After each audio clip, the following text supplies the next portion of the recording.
One thing that I found intriguing there was the idea of beta and alpha readers. So can you describe how you use those types of readers and what is the difference between those two types of readers?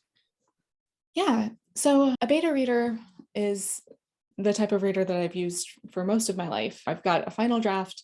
I feel pretty good about it.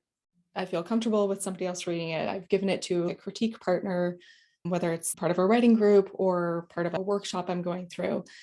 And they can give you some really high level feedback on this plot's not working, this character, I don't get this motivation, this part was confusing, that sort of thing.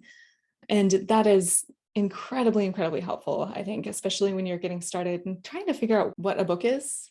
I think every writer goes through a stage of like, what is a book? Did I write a book?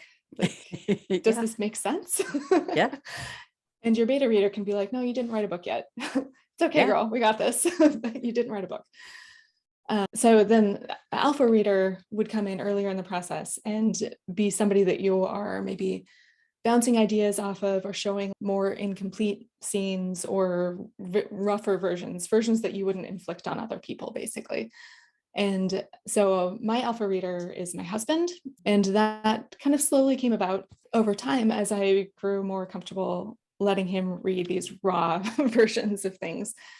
And he's not a writer, but he's a very good story doctor. He's like, this works, this doesn't work. Let's brainstorm some ideas of how to fix it.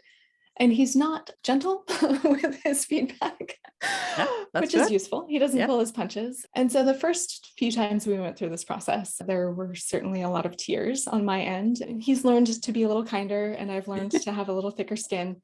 But it's become a really invaluable part of my process to show him, like, okay, here's the first act of this book I'm working on.